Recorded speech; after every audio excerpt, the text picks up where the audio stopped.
ये पद की लड़ाइयाँ हैं। एक धर्म का पद है, एक सत्ता का पद है, और दोनों के बीच में संघर्ष के लिए बहुत सारे बिंदु हो सकते हैं। धर्म की बात तो हो नहीं रही है कहीं पर, धर्म तो कहीं बचा हुआ ही नहीं दिखती इस पूरे विवाद में। ऐसा लग रहा है शुद्ध रूप से राजनीति हो रही है। अब यहाँ सत्ता बनाम धर्म जैसी स्थिति हो गई है। उनके बड़े पॉलिटिकली वॉलेटाइल स्टेटमेंट्स होते हैं। उसकी एक वजह है, मोदी क्या कर रहा है, योगी क्या कर रहे हैं, ये क्यों पूछना ही क्यों है? एक धर्म गुरु से ये पूछना क्यों है? छवि ऐसी बन गई है कि वो प्रधानमंत्री मोदी के खिलाफ हैं, योगी जी के खिलाफ हैं। अगर उनका पास्ट बयान नहीं होते तो भी क्या यही सब होता? पुलिस ने उस समय जो बर्ताव किया उसकी सभी ने भर्त्सना की। बाल खींचकर चप्पल से मारना, ये सब गलत है। वहां भीड़ होती है, धक्का मुक्की होती है, उसमें क्या हो जाए उस पल में किसी को अंदाजा नहीं। पब्लिक परसेप्शन ऐसा बना हुआ है कि वो एंटी मोदी हैं, एंटी योगी हैं, तो पुलिस को लगता होगा चलो मारेंगे तो अच्छा रहेगा। मणिकर्णिका घाट अभी टूट रहा था, बड़ा बवाल हुआ। इस पे अगर वो बोलते हैं और कोई और बोलता नहीं है। पर धर्म से जुड़े हुए जो लोग हैं वो क्यों शांत हैं? वो क्यों शांत हैं? यही कह रहा हूँ, वो क्यों शांत हैं, ये सवाल है। आज अभिमुक्तेश्वरानंद की क्या मांग है? गौहत्या बंद हो। गौ हत्या बंद करना है सरकार को, तो सरकार से सीधा लड़ना पड़ेगा ना। धर्म खो गया है क्या इन सबके बीच में? नहीं, चूंकि आप धर्म को व्यक्ति की दृष्टि से देखेंगे तो आपको अहंकार ही दिखेगा। धर्म के अपने अधिकार क्या है, शंकराचार्य के अधिकार क्या है, शंकराचार्य का पद क्या है, लोग उसके बारे में क्या सोचते हैं, सत्ता उसको कैसे लेती है। कि हमारे समाज में धर्म गुरुओं को लेकर, उनकी पोशाक को लेकर, उनकी दिनचर्या को लेकर, उनके आचरण को लेकर बहुत ज्यादा खिन्नता है। पिछले 20 सालों में जिस तरह के धर्म गुरु हमने समाज में देखे हैं, उनसे समाज में कंफ्यूजन है, बहुत कंफ्यूजन है। ये लोग लोकप्रिय हैं, पॉपुलर हैं, पर धर्म को जिस तरह से चलाना है शायद उतने गहरे नहीं है। उसमें भी क्या है ना, ये नुकसान कर रहे हैं क्या आज की तारीख में? प्रसिद्धि के कारण लोग ऐसे ही बाबा आ जा रहे हैं। पूछ लो गुरु कौन, संप्रदाय कौन, मंत्र कौन, दीक्षा कौन, कुछ नहीं पता। बाबा होना अपने आप एक प्रोफेशन है। हम आज ही बहुत विस्मित होते हैं, इतने फेमस हो गए विराट कोहली यार, बागेश्वर इतने फेमस हो गए। बहुत सालों बाद धर्मगुरुओं में एक विश्वास जगा है कि ये सरकार धर्म के विकास के लिए काम करती है। पहले धर्म यहाँ से विदेश जाता था, लेकिन अब क्या होता है, विदेशी का रुख इधर बढ़ता है। मैं कई ऐसे मंदिरों में गया जहाँ पता नहीं क्यों अपने आप आंख से आंसू निकले, क्यों निकले मुझे नहीं पता। नमस्ते, न्यूज़ बीट्स के इस स्पेशल कॉन्वर्सेशन में आप सभी का स्वागत है। जिस समय मैंने न्यूज़ बीट्स लॉन्च किया था उस समय आप सबसे ये वादा था कि ऐसी कहानियाँ, ऐसी बातें, ऐसे विषय आपके लिए लेकर आऊँगी जिन्हें अलग नज़रिए से कहने की कोशिश होगी। वो नज़रिया जो शायद उस तरह से उपलब्ध नहीं है या जिस पर उस तरह से बात नहीं हो पा रही है। तो शंकराचार्य का विवाद माघ मेले से शुरू हुआ और बीते दिनों में उस पर जिस कदर राजनीति हुई है, जहां पर सरकार और शंकराचार्य अभिमुक्तेश्वरानंद के बीच एक टकराव की स्थिति है, और इन सब के बीच जो बड़ी खबर आई है जिसमें सीधे सीधे एक सीनियर अधिकारी इस्तीफा दे देते हैं, ये बताते हुए कि सरकार के काम करने के तरीका उन्हें पसंद नहीं है, मजा नहीं आ रहा काम करने में, और उसे लेकर अब लोगों के बीच भी अलग तरह से प्रतिक्रियाएं हैं। और इन सब के बीच हमें लगा कि आज इस विषय पर बात वो होनी चाहिए जो शायद या तो मेन स्ट्रीम में है नहीं, या जो कोई कहने की हिम्मत नहीं कर पा रहा, और इन सब के बीच में धर्म कहाँ पर है। तो मेरे साथ आज बहुत ही खास मेहमान मौजूद हैं। भव्य श्रीवास्तव, आप रिलीजन वर्ल्ड के फाउंडर हैं, आप सीनियर जर्नलिस्ट रहे हैं, हमारे पुराने साथी रहे हैं, और अपनी लाइफ का पहला शूट मैंने आपके साथ ही किया था। ये बात मैं अक्सर कहती भी हूँ, लेकिन भव्य आज इस पॉडकास्ट में सबसे पहले तो आपका बहुत बहुत स्वागत है। जी, आपके दर्शकों को नमस्कार है। And I am very happy कि आज मैं ये उम्मीद कर रही हूँ कि जब आपसे बात होगी, क्योंकि आप वो इंसान हैं पर्सनली जिनको मैं जानती हूँ, जिन्होंने पत्रकार, जितने लोग अभी हमें देख रहे हैं, मैं उनको बताना चाहूँगी कि जैसे पत्रकारों की एक अलग अलग बीट होती है कि कोई पॉलिटिकल बीट पर है, कोई एनवायरनमेंट कवर करता है, कोई सोशल इश्यूज कवर करता है। तो भव्य वो इंसान है जिन्होंने, धर्म भी एक बीट हो सकती है, एक विषय हो सकता है किसी जर्नलिस्ट के लिए, जिसने सबसे पहले पहचाना होगा शुद्ध रूप से और उस पर काम किया, लगातार किया। बीते कई वर्षों से आप लगे हुए हैं, और आज मुझे ऐसा लगता है भव्य टीवी इंडस्ट्री में जब भी धर्म से जुड़े किसी विषय पर जानकारी चाहिए होती है, पहला नाम लोगों के जहन में इंडस्ट्री में आपका आता है। अचीवमेंट है, ये उपलब्धि है?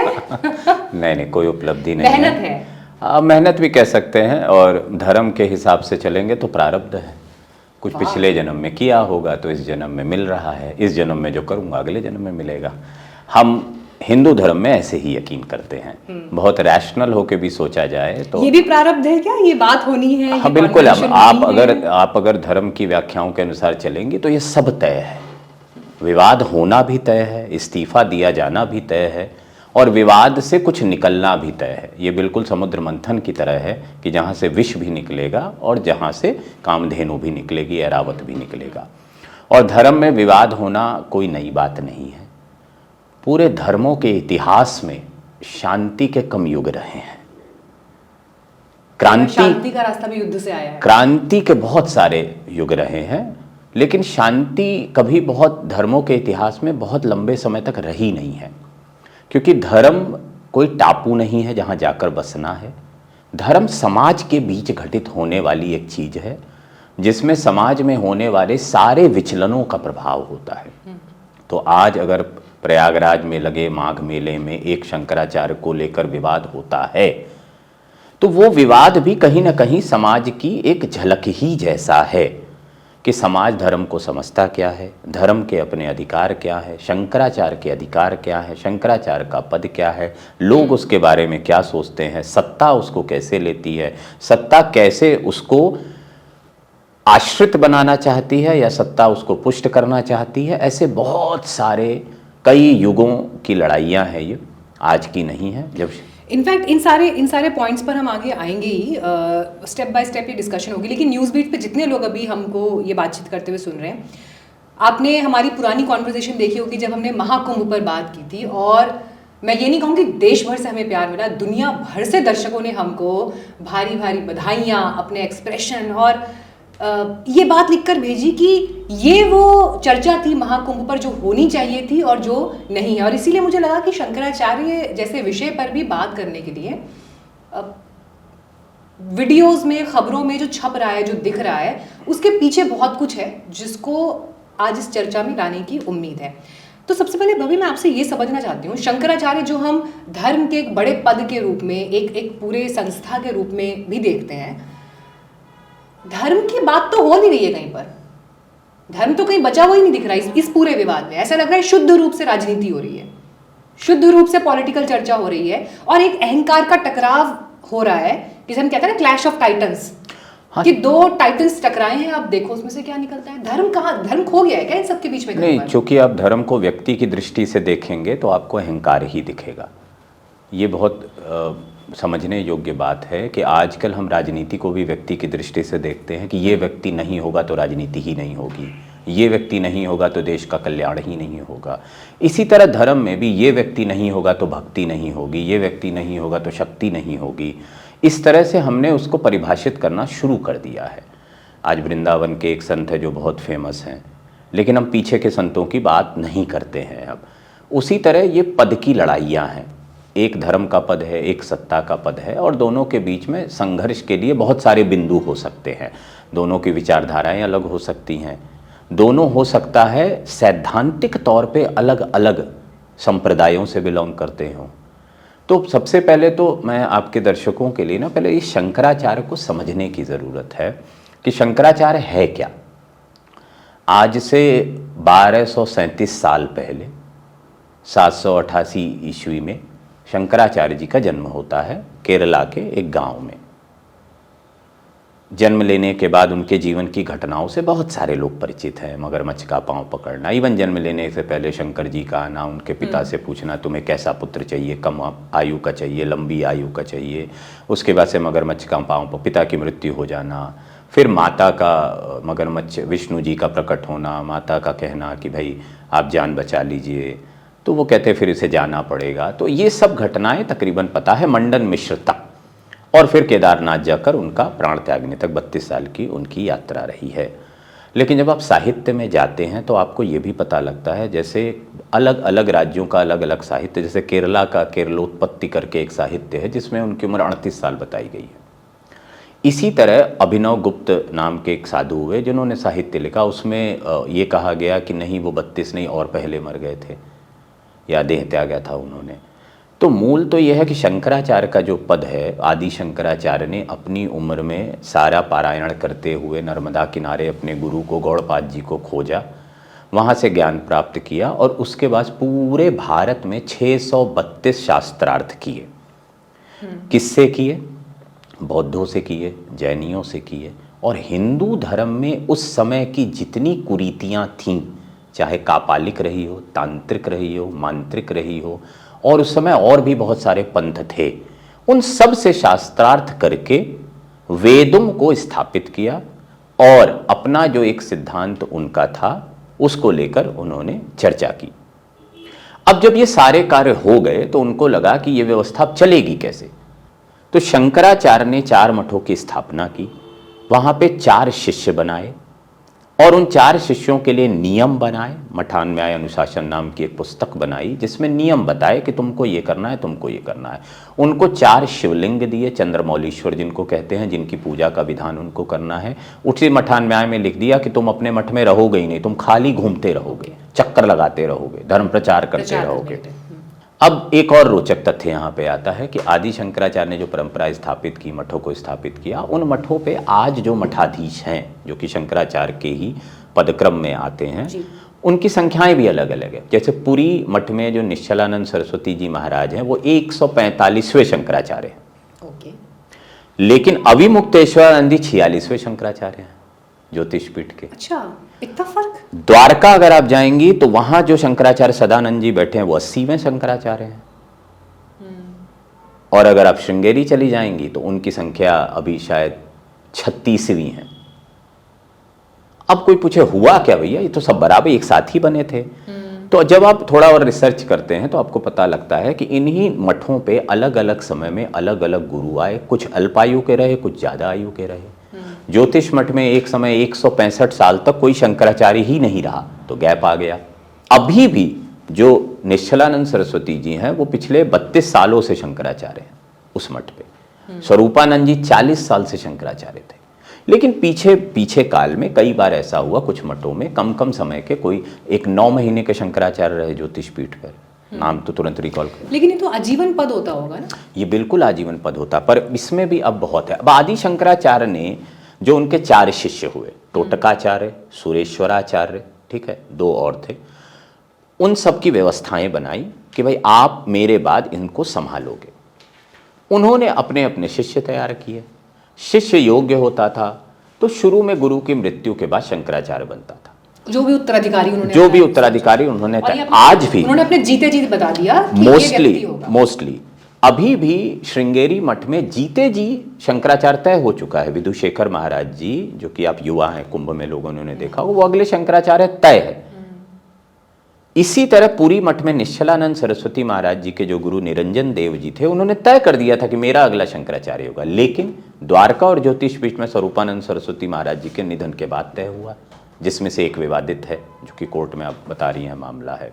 तो मेरा ही कहने, जो पूरी व्यवस्था चली आ रही है इसमें बहुत सारे विचलन हैं। उन विचलनों को दूर करने पर काम नहीं हुआ। मैं अभी भी आपको बहुत ही रोचक जानकारी दे दूं जो बहुत कम लोगों को पता है। एक ऐसे शंकराचार्य हुए जिन्होंने विदेश यात्रा की। Really? जबकि वो तो मतलब देश से बाहर मेरे ख्याल से नहीं जा सकते हैं, उनकी जो परंपरा है, जो नियम है उसके हिसाब से, as much as I know। 1958 में भारती कृष्ण तीर्थ नाम के शंकराचार्य हुए, पुरी पीठ के शंकराचार्य। पर ये नियम है ना? कोई नियम नहीं है। नियम है, नहीं जा सकते। शास्त्र कहता है कि आप विदेश नहीं जा सकते हैं, क्योंकि विदेश की संस्कृति, वहाँ का भोजन, वहाँ का खाना पानी, वहाँ की ये सब अमर्यादा है, आप नहीं जा सकते। अच्छा, मतलब ये उनके डेकोरम में नहीं आता नहीं है। लेकिन 1958 में और भारती कृष्ण तीर्थ महाराज जी वैदिक गणित के बहुत ही प्रकांड विद्वान, अथर्ववेद से उन्होंने 16 सूत्रों की ऐसी रचना की, माना जाता है कि वैसा ज्ञान कभी नहीं निकल के आया।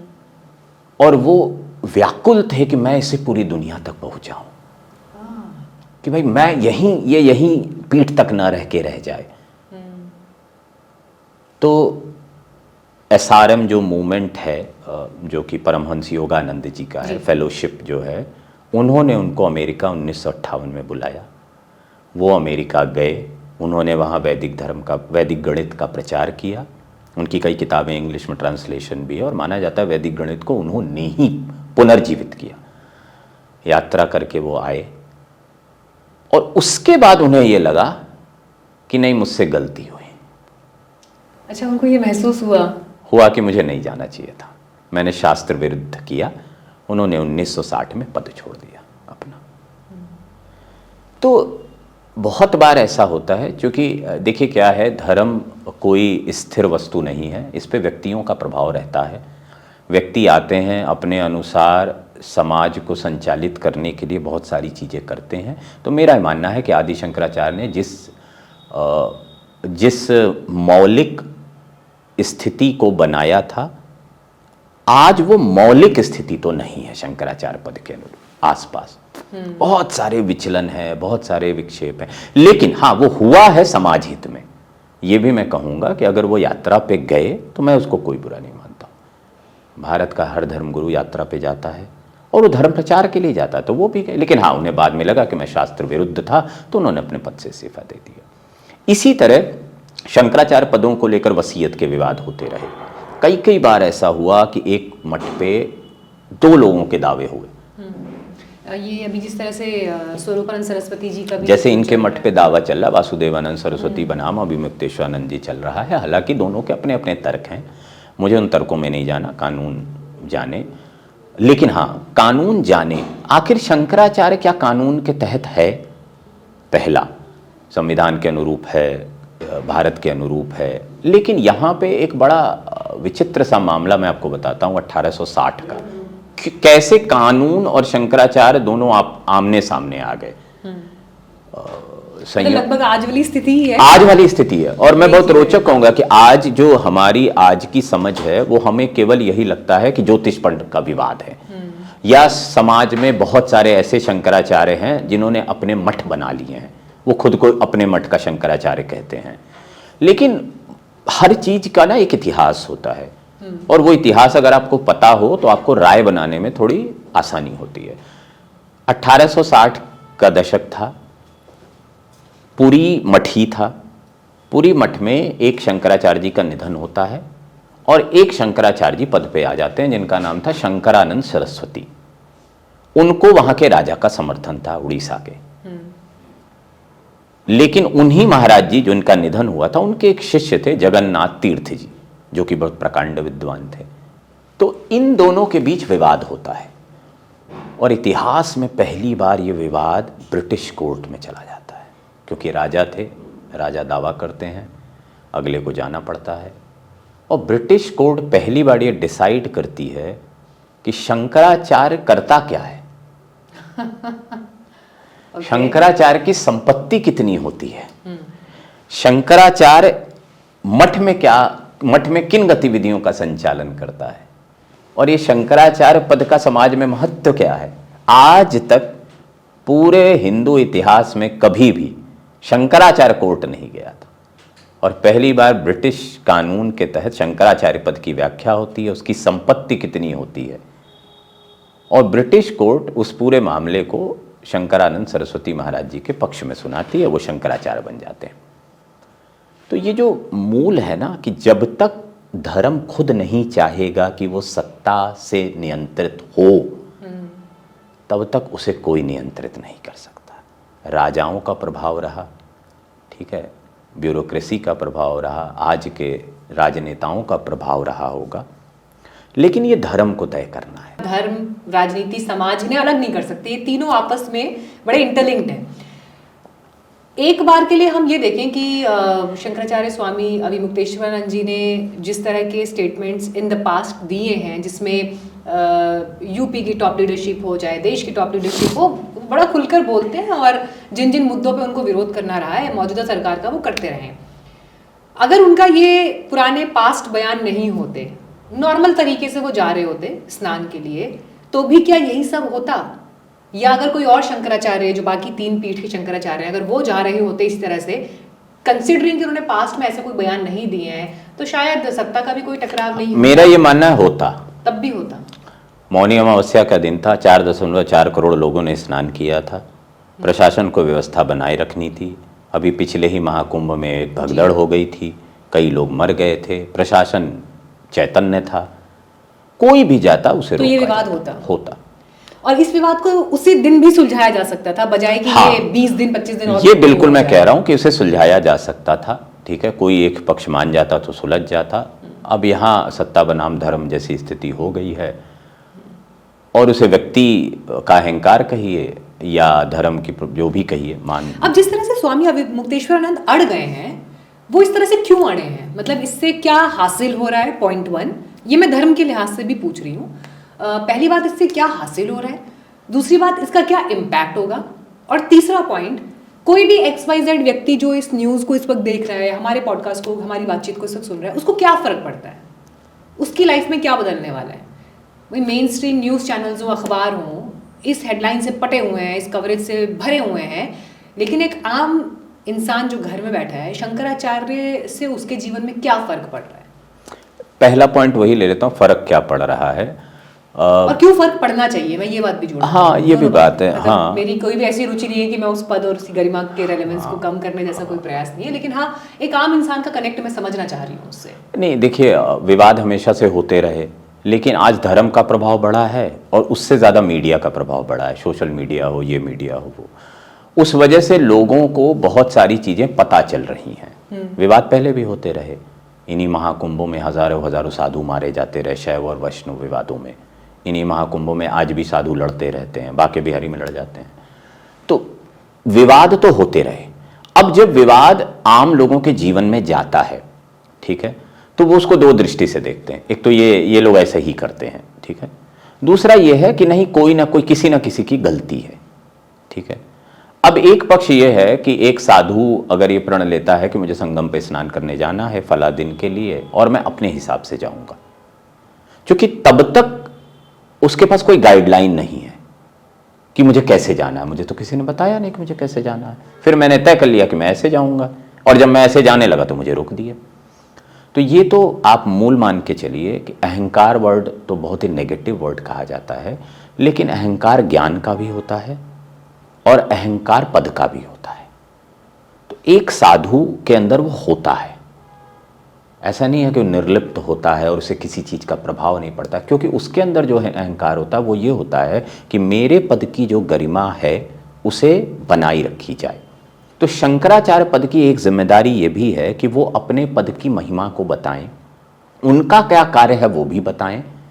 तो ऐसे में ऐसे विवाद केवल एक अवसर देते हैं, और मैं ये नहीं कह रहा हूं कि ये अवसर जानबूझ के क्रिएट किए जाते हैं, लेकिन मैं तो कहूँगी ये धर्म के लिए अवसर है कि एटलीस्ट वो जान जाएं कि ये पद क्या है, इनकी गरिमा क्या है, इनका कार्य क्या है, ये करना क्या चाहते हैं, ये क्यों अड़े हुए हैं, ये क्यों लड़ रहे हैं, इनका सत्ता से झगड़ा क्या है, इनको पालकी पर चलना चाहिए, नहीं चलना चाहिए, ये अगर चल रहे हैं तो गलत है कि सही है। तो समाज में अगर ये विमर्श ना हो, और जो कि धर्म को लेकर नहीं होता है, क्योंकि पिछले 20 सालों में जिस तरह के धर्मगुरु हमने समाज में देखे हैं, उनसे समाज में कन्फ्यूजन है, बहुत कन्फ्यूजन है। और मैं अभी भी आपको मीनाक्षी कह रहा हूं, अगले 20 साल में वैदिक गुरुओं का युग आने वाला है। ये बात गंभीरता से कह रहा हूं। और वैदिक गुरु जब मैं कहता हूं, क्योंकि जब समाज में धर्म को लेकर भ्रम होता है, और अब तक केवल हम इतना ही कहते आए हैं कि जब जब पाप बढ़ेगा तब तब ईश्वर आएगा, यदा यदा ही धर्मस्य। लेकिन मैं उल्टी बात कह रहा हूं कि हमारे समाज में धर्म गुरुओं को लेकर, उनकी पोशाक को लेकर, उनकी दिनचर्या को लेकर, उनके आचरण को लेकर बहुत ज़्यादा खिन्नता है।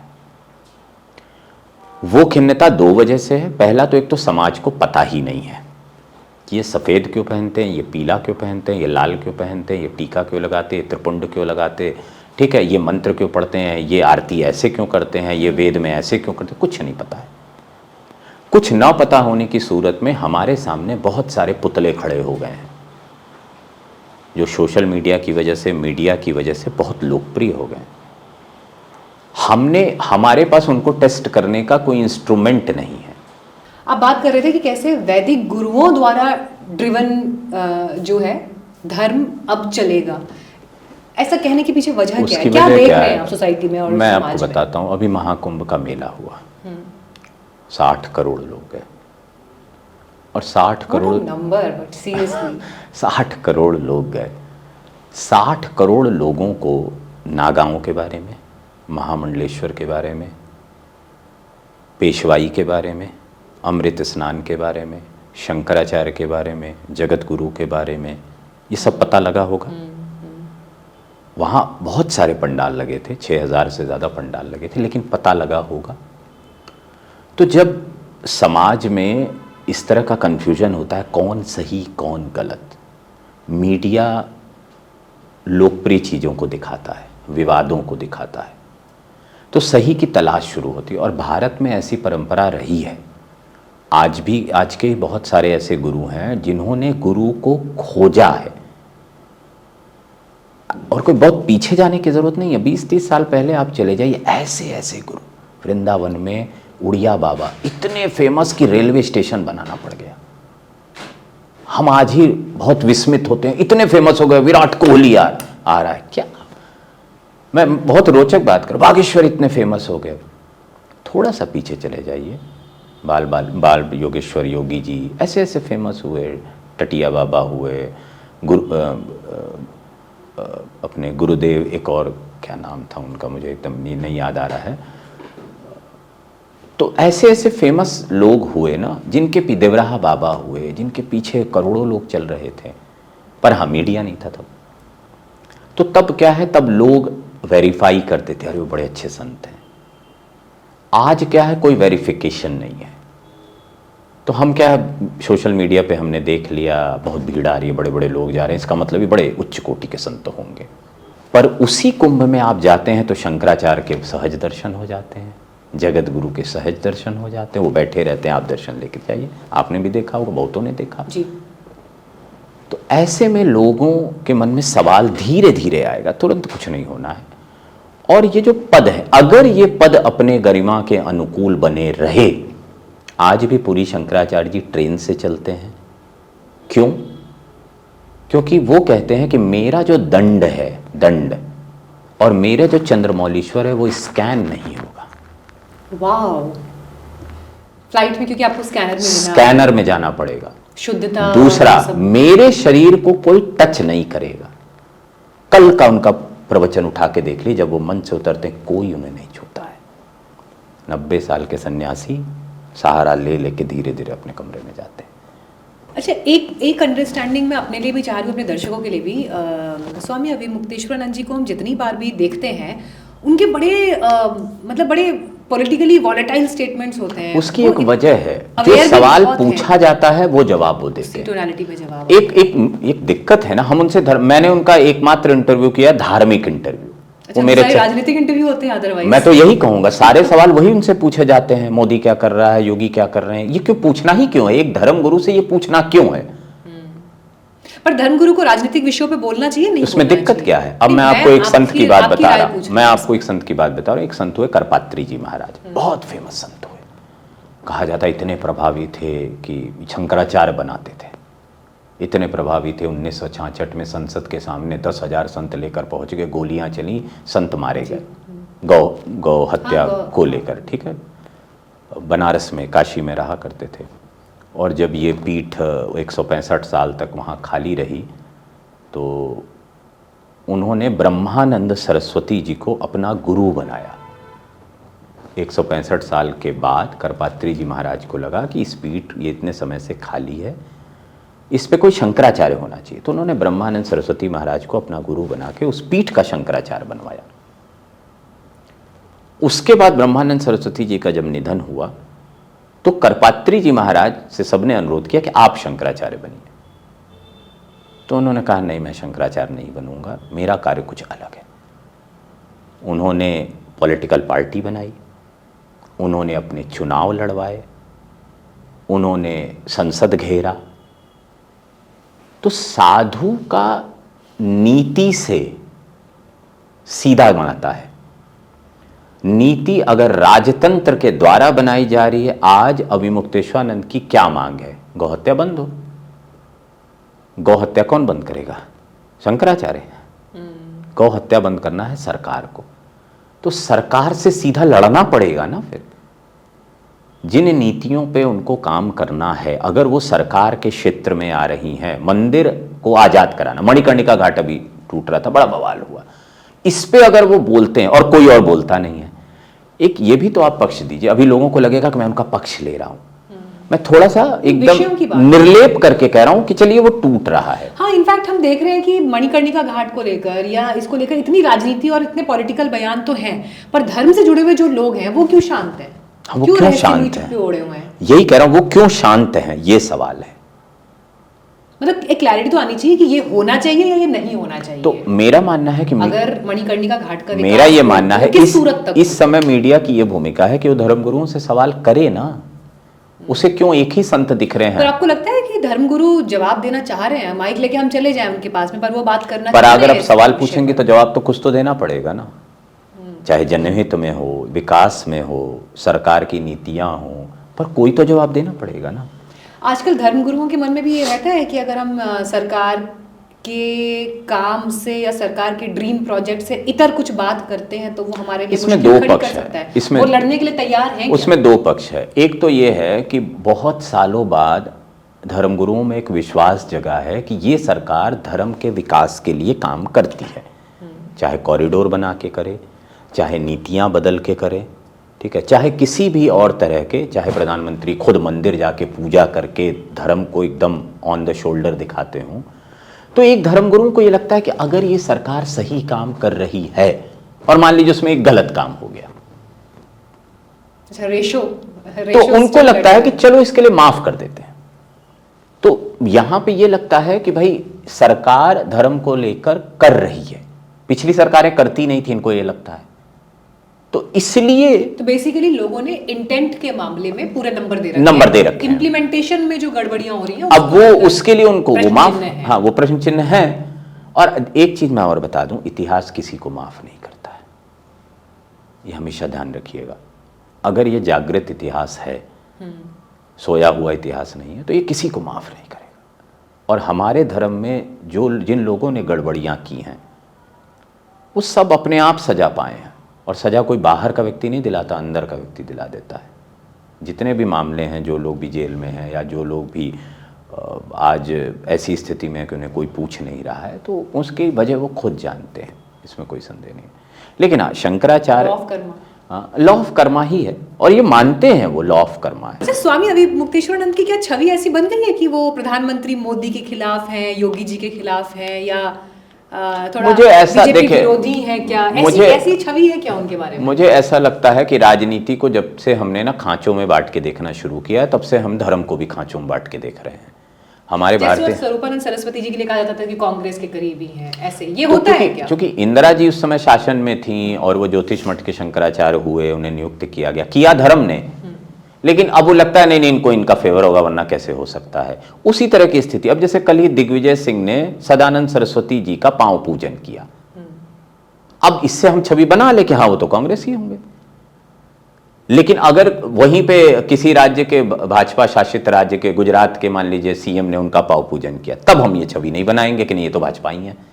तो हमारी सोच में भी हमें थोड़ा उदार होना पड़ेगा कि ठीक है, धर्म गुरु का हो सकता है जो सत्ता शासन में है उससे, एक जैसे पोप का राजा से होता था, और ऐसा हमेशा रहा। लेकिन यूपी में तो हम एक ऐसी स्थिति देख रहे हैं ना, जहां पर एक तरफ जो है शंकराचार्य दिखाई दे रहे हैं, दूसरी तरफ योगी आदित्यनाथ हैं जो खुद गोरक्षपीठ के महंत हैं, और जब वो एक सभा से कालनेमी जिक्र कर देते हैं, एक ऐसा शब्द बोल देते हैं, हालांकि डायरेक्टली नाम लेकर कुछ नहीं कह रहे हैं, लेकिन कालनेमी शब्द का जिक्र हो आता है, और ये कहा जाता है कि धर्म की आड़ में जो कालनेमी है उन्हें पहचाने। तो फिर ये किस तरह की मैसेजिंग कर रहे हैं आज की तारीख में सोसाइटी में? मैं हमेशा मानता हूं कि कई बार नीचे कुछ ऐसी घटनाएं होती हैं जिसको ऊपर को पता भी नहीं होता है कि ऐसा कुछ हो सकता है।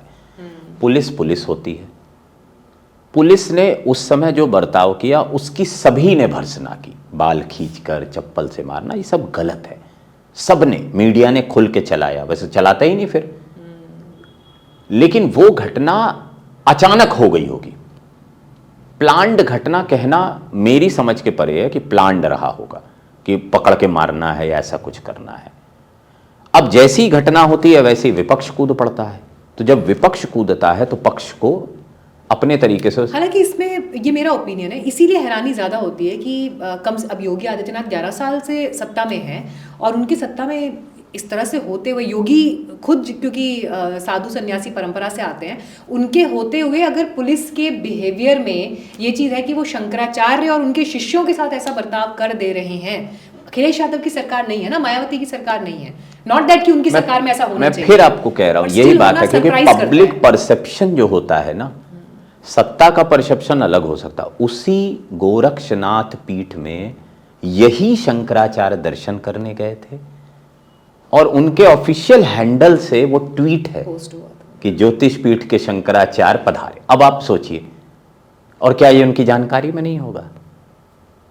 तो मेरा, क्योंकि पब्लिक परसेप्शन ऐसा बना हुआ है कि वो एंटी मोदी हैं, एंटी योगी हैं, तो पुलिस को लगता होगा चलो मारेंगे तो अच्छा रहेगा। अब कुछ भी हो सकता है, पुलिस तो पुलिस। और एक चीज और है ना, तो कि वहां भीड़ होती है, धक्का मुक्की होती है, उसमें क्या हो जाए उस पल में किसी को अंदाजा नहीं होता है। ना शंकराचार्य जी को अंदाजा होगा कि मेरे शिष्य पिट जाएंगे, और ना पुलिस को अंदाजा होगा कि हम पीटेंगे, लेकिन वो धक्का मुक्की हुई, उसी में क्या किसने क्या कहा और वो अचानक हो गया। अब वो सबके लिए गली कैटी बना हुआ है। अभी सत्ता हो सकता है इग्नोर कर रही हो शिशु को, और हो सकता है इग्नोर ही करे, और आप हट पे बैठे हुए हैं, नहीं मैं नहीं मानूंगा। अच्छा, एक चीज़ मैं ये समझना चाहती हूँ कि जब ये जो शंकराचार्य को जब हम एक संस्था, उस पद को एक संस्था के रूप में जब हम देखते हैं, उनके द्वारा ऐसा क्या तय होता है, क्या संचालित होता है जिससे मेरी लाइफ इफेक्ट होती है? I as a normal person XYZ, कोई डायरेक्ट उसमें दो चीजें हैं। देखिए, आदि शंकराचार्य ने अपने जीवन में मढ़ियों का निर्माण किया। 51 शक्तिपीठ हुआ करती थी और उस समय 52 मढ़ियाँ बनाई गई पूरे देश में। 52 मढ़ियों पे 52 संत बैठाए गए। भारत के सभी हिस्सों में मढ़ियाँ बनाई गई। इन मढ़ियों के निर्माण के बाद फिर अखाड़ों का निर्माण होता है। तो मढ़ी बैठाने का मतलब है कि हर शहर में कोतवाल बैठा देना जो धर्म की रक्षा करे। उन मढ़ियों पे बड़े जागृत चमत्कारी संत बैठा करते थे, बहुत सारे ऐसे संत हुए हैं। फिर उन्होंने अखाड़ों का निर्माण किया। अखाड़ों के निर्माण करीब 7वीं शताब्दी में शुरू हो गया था। उनके जाने के कुछ समय बाद से शुरू हुआ था, और वो तकरीबन 7 जो शैव अखाड़े, 3 वैष्णव अखाड़े, 3 उदासीन अखाड़े, ये पूरा क्रम चलता रहा। 13वीं 14वीं शताब्दी में उसमें भालाधारी नागा इंडक्ट होने शुरू हुए, क्योंकि उस समय आक्रांताओं का शासन हुआ। तब योद्धा वैष्णव में भी हुए और शैव में भी हुए। उन लोगों ने लड़ाइयाँ लड़ना शुरू की। तो तब तक तो समाज से एकदम सीधा संपर्क उनका रहा कि वो रक्षा करते रहे, धर्म प्रचार करते रहे। तो अब जब आक्रांताओं से लड़ने की बात हो गई, वहाँ तक वो लड़ते रहे। फिर अंग्रेजी शासन आ गया, फिर अलग तरह से धर्म का स्वरूप बदलने लगा। इनके पद की भी महिमा थोड़ी कम हुई, मैं कहूँगा। फिर पॉलिटिसाइजेशन ऑफ पद हुआ। बहुत सारे शंकराचार्य, ऐसा इन शंकराचार्यों का आरोप रहा है कि बाद में राजनीतिक दलों ने बहुत सारे शंकराचार्य खड़े कर दिए, क्योंकि वो हमारी पावर से डरते थे और हम उनके मंचों पे नहीं जाते थे। हम बड़े थे, पदवाइज तो बड़े थे ही, तो इन्होंने बहुत सारे शंकराचार्य, आज देश में 100 से ज़्यादा शंकराचार्य कमज़ोर करने के लिए इनका ऐसा पूरी शंकराचार्य जी इन लोग का आरोप रहा है हमेशा से। फिर अब धीरे धीरे धर्म का स्वरूप बड़ा होता गया। एक तो धर्म के अलावा अध्यात्म आ गया। धर्म में विदेशी प्रवेश हुआ। पहले धर्म यहां से विदेश जाता था।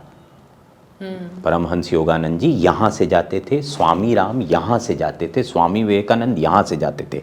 एक योग ले जाता है, एक वेदांत ले जाता है, एक दर्शन ले जाता है। स्वामी चिन्मयानंद सरस्वती दर्शन लेकर जाते हैं और विदेशों को बता रहे थे कि देखो हम क्या हैं। वैदिक गणित लेकर जैसे भारती कृष्ण तीर्थ जी गए।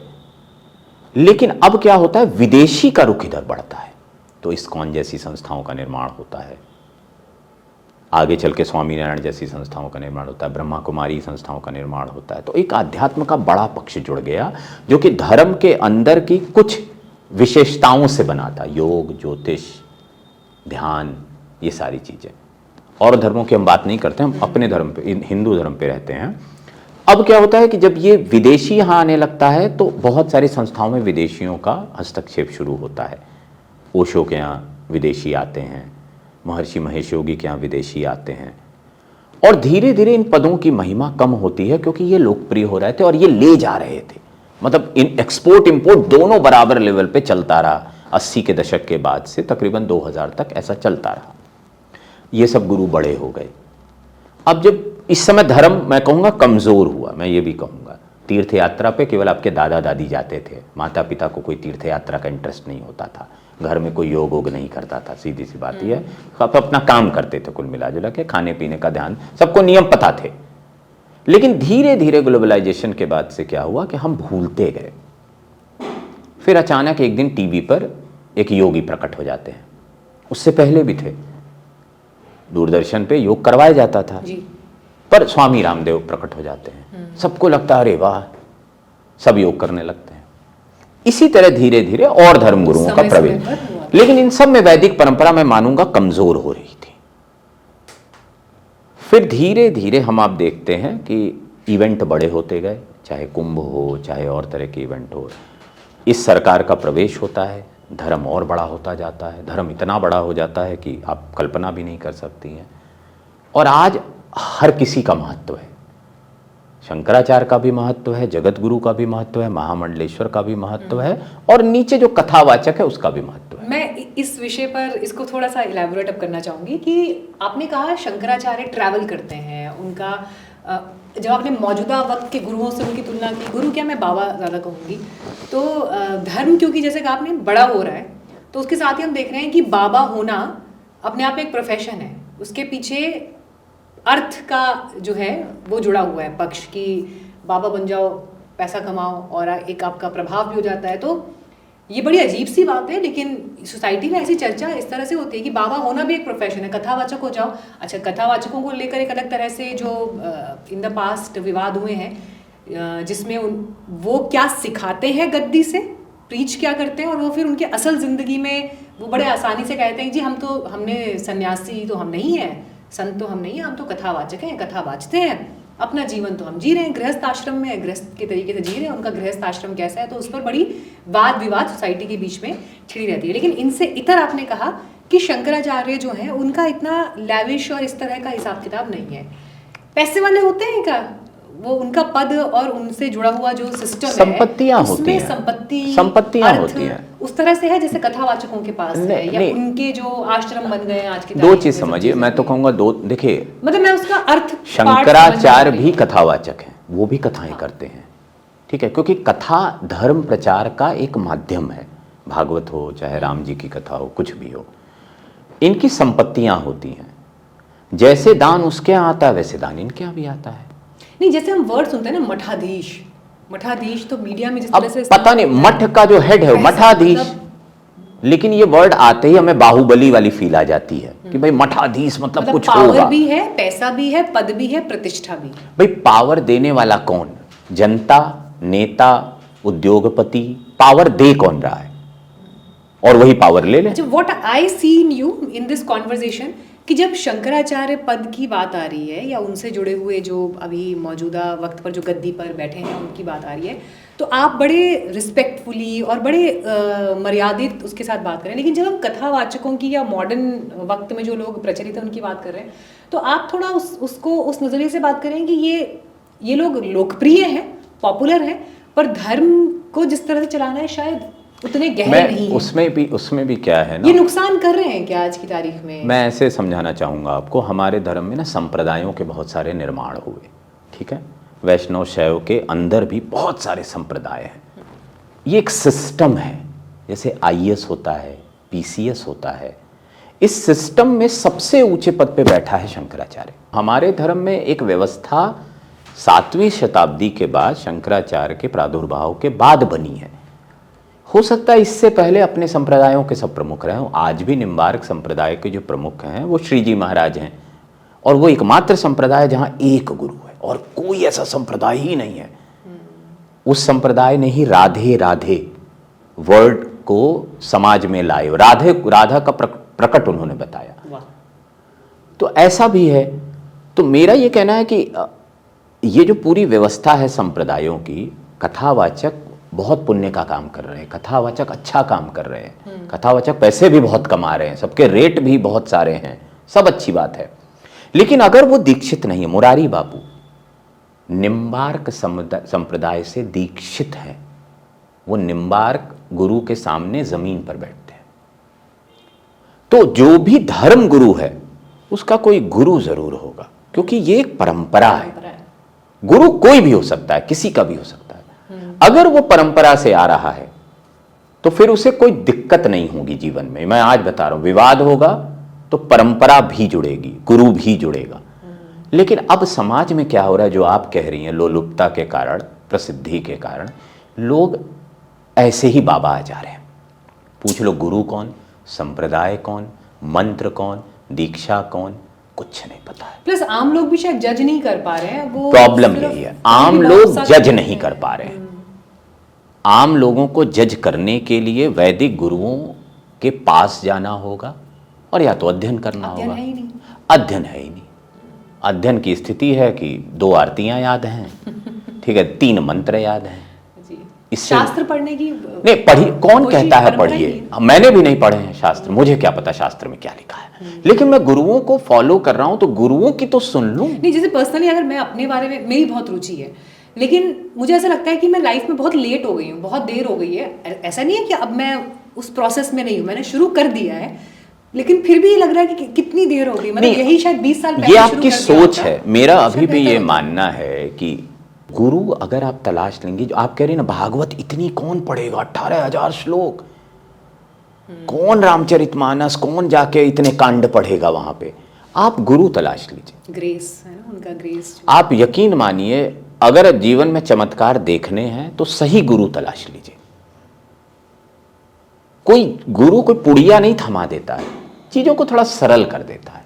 हो सकता है आप 3 महीने उनके साथ, 3 महीने आप समय दें और 3 महीने में आपको कंठस्थ हो जाए, कोई बड़ी बात नहीं। और जो लेट वट कुछ नहीं होता है, जब जागो तब सवेरा है। और हिंदू धर्म तो इतनी आज़ादी दे रहा है कि घर में पूजा कर लो, जब पूजा कर लो, जिस दिन व्रत कर लो, जब मन हो कर लो, 9 दिन कर लो, 1 दिन कर लो, कुछ मांग ही नहीं रहा है आपसे, आपको पता है। लेकिन हाँ, जब आप में जागृति आ गई कि अब मुझे जागृत होना है, तब वो आपसे मांगेगा अनुशासन, कर्तव्य, सब मांगेगा आपसे।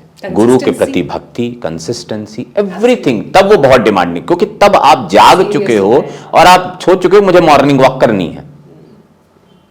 तो ये मैं मानता हूं हर धर्मों की अपनी खूबसूरतियां हैं। यहां भी बहुत सारी खूबसूरती है जिनको देखना चाहिए। पद पर टिप्पणी करने से पहले पद को समझ लीजिए। आपने ये इतनी अच्छी बात की है ना अभी, क्योंकि इस पूरे विवाद के बाद आप सोशल मीडिया में लोगों के कमेंट्स देख लीजिए। चलिए फॉर एग्जांपल, अगर रामभद्राचार्य जी कोई टिप्पणी करते हैं स्वामी अभिमुक्तेश्वरानंद पर, मैं स्टिल ये समझ सकती हूँ कि वो स्वामी रामभद्राचार्य हैं, वो टिप्पणी कर रहे हैं। लेकिन उस वीडियो के नीचे जो 100 कमेंट्स होंगे, उन 100 कमेंट्स में लोग अपशब्द लिख रहे हैं, लोग उसमें गालियाँ लिख रहे हैं। उसमें मैं वो शब्द कहना नहीं चाहती, लेकिन जितने दर्शक हैं वो देख ही सकते हैं, जो कुछ जानते नहीं, जिन्हें कुछ पता नहीं, जो शंकराचार्य के पद, उनकी प्रतिष्ठा, उनके पूरे के पूरे इंस्टीट्यूशन पर से जुड़ा हुआ कुछ पढ़ा नहीं है जिन्होंने, वो तक उस पर बात कर रहे हैं। ये कितना बड़ा आज की तारीख में मतलब नहीं छिछलापन है। ये छिछलापन है और ये समाज की सोच दिखाता है। हम धर्म को एक गंभीर वस्तु या एक विचार के तौर पे इसी वजह से नहीं ले पा रहे हैं, क्योंकि कोई भी ABCD टिप्पणी कर रहा है। क्योंकि एक तो वो टिप्पणी कर रहा है, दूसरा एक सांसारिकता और मेटेरियलिज्म का पहलू है कि हर चीज खरीदी जा सकती है, ब्लिंकिट से मंगाई जा सकती है, 10 मिनट डिलीवरी, हर चीज इंस्टेंट चाहिए, हर चीज तुरंत चाहिए, हर चीज बिना एफर्ट चाहिए। अच्छा, ये गुरु पर्ची लिखता है, दुख दूर कर देगा, ये ज्योतिष हाथ देखता है, अंगूठी पहना देगा। तो हमने क्या है ना, हमने हर चीज को प्रोडक्ट बना लिया है। हर चीज को प्रोडक्ट बनाने के कारण हम धर्म को बिना समझे कंटेंट को कंज्यूम कर रहे हैं। तो इसमें हम क्या है ना, रिजेक्शन एंड सिलेक्शन के बीच में हम कभी खट से रिजेक्ट करते हैं, खट से सिलेक्ट करते हैं। अभी कोई लोकप्रिय गुरु, अभी उसके ऊपर कोई आरोप लग जाए, हम उसको रिजेक्ट कर देंगे, 1 सेकंड में रिजेक्ट कर देंगे। और कुछ अगर वो ऐसा कर दे तो तुरंत सेलेक्ट कर देंगे। तो ये इस फैंसी से ना निकलना होगा। रिएक्शनरी मतलब गलत है ना, क्योंकि उनको वेन्यू मिल गया है रिएक्शन करने का, पहले वेन्यू नहीं मिला था। आज भी आप जो क्या सोचते हैं, आपके ड्राइंग रूम और बेडरूम की चर्चाओं तक सीमित है या कहीं किसी ग्रुप में? That's it. हाँ, पब्लिक प्लेटफॉर्म पर है, anybody can see it and your voice has a value. तो अब ये गुरु भी समझ रहे हैं कि ये रिएक्शनरी फेज है, यहाँ पे हर चीज का रिएक्शन होता है और कुछ लोग उसका आनंद लेने लगे हैं। आपको बहुत रोचक बताऊं, मैं ऐसे बहुत गुरुओं को जानता हूं जो इसका आनंद ले रहे, भैया क्या हुआ करने दो देख तो रहे हैं। अच्छा, इनके गुरुओं की भी दिलचस्पी होती है कि खूब क्या वायरल हो रहा है, हाँ, क्या लिख रहे बहुत हैं, सारे क्या गुरुओं बोल की रहे हैं। दिलचस्पी They are होने लगी interested. है। They are very conscious about their image. वो रील बनाने में, वो वीडियो को एडिटिंग से लेकर और स्लग से लेकर और तमाम चीज़ों में टेक्स्ट किया जाएगा, उनकी गहरी कैसे रुचि, लिखा उनके रेवेन्यू में रुचि है, यहाँ से क्या रेवेन्यू आ रहा है, तमाम चीज़ें हैं। तो पहले वो प्लेटफॉर्म को केवल संदेश को प्रसारित करने, डिसेमिनेट करने तक सोचते थे, अब वो ये समझ गए कि इसकी पावर है। अब व्यक्ति विशेष भी इम्पोर्टेंट हो गया है। हाँ, जैसे आप बता रही थी आपका कोई वीडियो वहाँ देखा गया, गुजरात में देखा गया और आपको पहचाना गया, तो अब गुरुओं को भी अपना, लेकिन ये सब भ्रम है। मैं आज भी आपको बहुत स्पष्ट कर दूं, ये भ्रम है। ना ये जनता आपकी है, ना ये फॉलोअर आपका है, आपको लग रहा है। ये तो आपने फिर मतलब एक हायर डायमेंशन ये दर्शन है, दर्शन ही कह लीजिए। ये वो नहीं है जो आपका है, ये आपके एक पुकार पे आता तो है, कुछ देर रहेगा भी, पर ये हमेशा आपका नहीं है। ये बताइए, जब आप इस गुरुओं के बीच में जाते हैं, गुरु नहीं, आई थिंक जो आज की तारीख में कथावाचक हैं, बाबा हैं, या धर्म से क्षेत्र से जुड़े हुए लोग सब हैं, गुरु ही हैं, मैं तो मानूंगा इन सब के ना। बाद जब आप जाते हैं, बातें क्या होती हैं? ये खूब सारी बातें होती हैं। ऐसे जैसे अभी हम दोनों ऑफ रिकॉर्ड बैठे हैं और बात कर रहे हैं, चाय कॉफी पी रहे हैं, तो इस नहीं, तरह की एक तो चर्चाएं होती दो तरह की चर्चाएं होती हैं। Are they interested in what is happening in world? Yes, और मेरे साथ तो चर्चाएं धर्म और धर्म गुरुओं की होती हैं। मैं झूठ नहीं कहूंगा। गॉसिप भी होती है? गॉसिप भी होती है, लेकिन वो गॉसिप मतलब धर्म में गॉसिप अलाउड है? बिल्कुल अलाउड है। निंदा रस तो बिल्कुल हर जगह उसका निंदक नियरे राखे, आंगन कुटी छवाए। बस। तो मेरे साथ तो बहुत सारी चर्चाएं इस पे होती कि कौन क्या कर रहा है और हम क्या कर सकते हैं। 100% मेरे साथ बहुत रणनीतिक चर्चाएं होती हैं गुरुओं की, झूठ नहीं कहूंगा। निंदा भी होती है, इसमें कोई संदेह नहीं है, पर हाँ, मैं निंदा उतना ही करता हूं जितनी जरूरत है। Who is your go-to person when you have to ask something about religion, या धर्म से जुड़े किसी विषय में, किसी चुनौती में फंस गए हैं, किसी सवाल भी नहीं, मैं कहूँगी कोई कॉन्सेप्ट, कोई ऐसी चीज जिस पर आप थोड़ा सा माइंड ब्रेनस्टॉर्मिंग करना चाह रहे हैं? मैं झूठ नहीं Who is your कहूंगा, go-to guru? मैं कोई एक आदमी नहीं है। चलो एनी 3 विषय पर निर्भर करता है। हाँ, मैं नाम नहीं लेना चाह रहा हूँ उनका, फिर वो अब ये बड़ा अजीब सा सवाल हो जाएगा। और ना मैं इतना बड़ा हूँ कि मेरे इस सवाल से किसी को फर्क पड़े। मैं झूठ नहीं कहूँगा, मैं धर्म में ना बहुत सामान्य भूमिका में काम कर रहा हूँ और उसको निमित्त भाव से ही करना चाहिए, नाम नहीं लेना चाहिए। बहुत सारे लोग हैं वो मित्रवत भाव में मुझसे हर दिन बात करते हैं। वो अभी बहुत बार स्थितियां होती हैं कि वो मुझसे सुझाव लेते हैं, झूठ नहीं कहूँगा, लेकिन बहुत बार ऐसा होता है कि महाराज जी मैं यहाँ दुविधा में हूँ, मैं क्या करूँ। और नो डाउट आप अगर किसी गुरु से सुझाव मांगते हैं तो उसके पूरे जीवन का ज्ञान आता है वहाँ। आप कभी आजमा के देखिएगा। गुरु अगर आपको मिला है तो मेरा मानना है कि उससे सार्थक चर्चाएं कीजिए, जीवन के सुख दुख मत बात करिए, आप सार्थक चर्चाएं कर लीजिए। क्योंकि देखिए, दुख कोई नहीं खत्म कर सकता आपके जीवन का, ना आपके जीवन में कोई कमी कोई पूरी कर सकता है। किसी की मृत्यु हो गई, जीवन में कोई नहीं भर सकता है। पर मैंने अपने जीवन के चमत्कार देखे हैं। अम्मा के यहाँ मैं गया हुआ था, एक लड़की जिसकी माता का निधन हो गया था, वो 3 दिन से रोई नहीं थी, इतना शौक में थी। हम मंच पे ही बैठे हुए थे केरला में, उनके आश्रम में। वो लड़की आती है, अम्मा उसे गले लगाती है, 20 बार हाथ फेरती है और वो भपक के रोने लगती है। मुझे नहीं पता वो क्या है। तो ऐसी बहुत सारी चीज़ें होती हैं ना, जहाँ एनर्जी ट्रांसफर्स होते हैं, जहाँ आदमी को लगता है कि नहीं, यहाँ सबमिशन कर देना चाहिए।